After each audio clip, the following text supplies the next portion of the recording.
ములుగు జిల్లా తాడ్వాయి మండలం మేడారానికి రాష్ట్ర రవాణా బీసీ సంక్షేమ శాఖ మంత్రి పొన్నం ప్రభాకర్, పంచాయతీరాజ్ మంత్రి దనసరి అనసూయ సీతక్క హెలికాప్టర్లో చేరుకున్నారు. వారితో పాటు Mahabubabad MP Balaram Naik, special CS Vikas Raju, RTC MD Nagireddy పాల్గొన్నారు. అధికారులు ఘనస్వాగతం పలికిన అనంతరం శ్రీ సమ్మక్క సారలమ్మ అమ్మవార్లను దర్శించుకున్నారు. తదుపరి మేడారంలో తాత్కాలిక ఆర్టీసీ బస్టాండ్ను మంత్రులు ప్రజాప్రతినిధులతో కలిసి ప్రారంభించారు.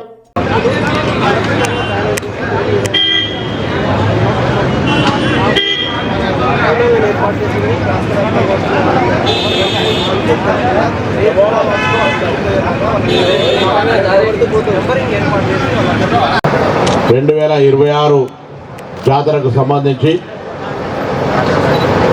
ప్రయాణికుల సౌకర్యార్థం ఏర్పాటు చేసినటువంటి క్యూ లైన్ కాంప్లెక్స్లు కానీ ఆర్టీసీ పరంగా బస్సుల యొక్క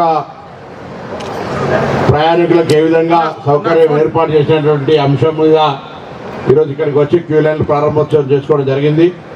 ఈ కార్యక్రమంలో నాతో పాటు పాల్పంచుకున్న గౌరవనీయులు స్థానిక శాసనసభ్యురాలు గౌరవ మంత్రి సీతక్క గారికి, సోదరుడు పార్లమెంటు సభ్యులు బలరాం నాయక్ గారికి, స్పెషల్ చీఫ్ సెక్రటరీ టిఆర్ఎండ్బి వికాస్ రాజు గారికి, ఆర్టీసీ మేనేజింగ్ డైరెక్టర్ నాగిరెడ్డి గారికి, అదేవిధంగా జిల్లా కలెక్టర్ గారికి, జిల్లా ఎస్పీ గారికి, ఆర్ఎండ్బి ఈఎన్సీ గారికి, మా ఎగ్జిక్యూటివ్ డైరెక్టర్స్కు, ఈ మేడారం సర్పంచ్, మార్కెట్ చైర్మన్, ఇతరత్ర ప్రజాప్రతినిధులకు, పాత్రికేయులకు, ఆర్టీసీ సిబ్బంది అందరికీ కూడా నమస్కారం.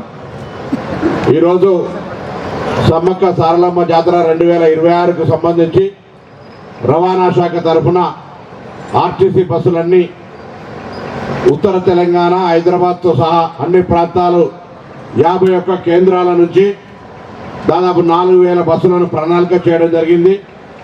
రద్దీని దృష్టిలో పెట్టుకొని ఇంకా బస్సుల సంఖ్య పెంచాల్సి వస్తే కూడా ఆర్టీసీ సన్నద్ధంగా ఉంది అనే మాట సందర్భంగా మనం చేస్తూ ఉన్నాం. అదేవిధంగా యథావిధిగా తెలంగాణ ప్రజాపాలన ప్రభుత్వం ఏర్పడ్డ 48 గంటల్లో ఏ విధంగానైతే మహిళలకు ఉచితంగా బస్ ప్రయాణ సౌకర్యం కలుగజేసినామో, జాతర సందర్భంగా తెలంగాణ వ్యాప్తంగా ఉన్నటువంటి అక్క చెల్లెలు మహిళలందరూ కూడా సమ్మక్క సారలమ్మ దర్శించుకోవడానికి కూడా ఉచితంగానే ప్రయాణం చేసేటువంటి సౌకర్యాన్ని యథావిధిగా కొనసాగిస్తున్నాం అనేటువంటి మాట కూడా ఈ సందర్భంగా మనం చేస్తూ ఉన్నాం.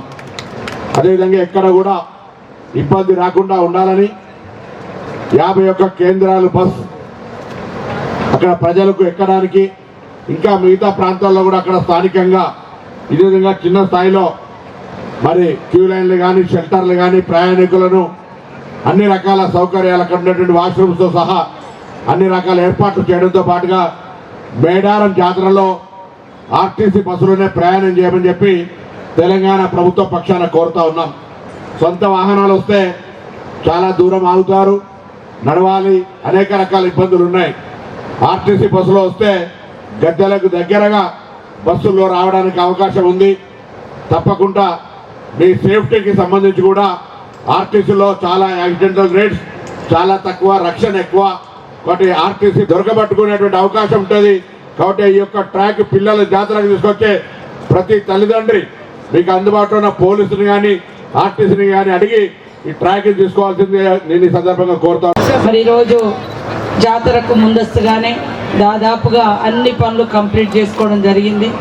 మరి అత్యధికంగా బస్సులు కూడా ఈ ప్రాంతానికి పోయిన జాతర నుంచి ఉచిత బస్సులు ఉండడంతో మరి కాంగ్రెస్ గవర్నమెంట్ వచ్చినాక మహిళలకు ఉచిత బస్సు ప్రయాణం పెట్టిన తర్వాత బస్సులలో కూడా ఎక్కువ మంది మహిళా భక్తులు అనేది రావడం జరుగుతూ ఉంది. దాన్ని దృష్టిలో పెట్టుకొని మరి శాంక్షన్ ఇచ్చే మరి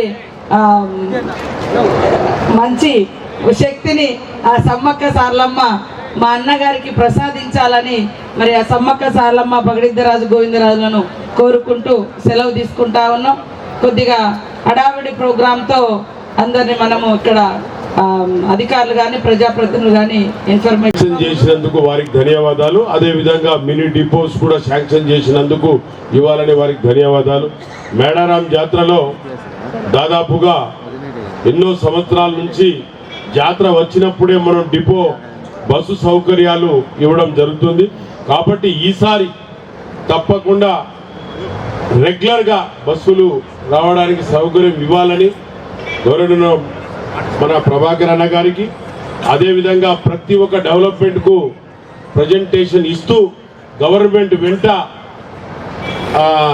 పనిలో భాగంగా నిమగ్నమైన సీతక్క గారికి, అదేవిధంగా మోహన్లాల్ అన్నగారికి, ఆర్ఎన్బి రోడ్లు ఇక్కడ దాదాపుగా 2-3 పెద్ద రోడ్లు ఇచ్చినందుకు వారికి ధన్యవాదాలు.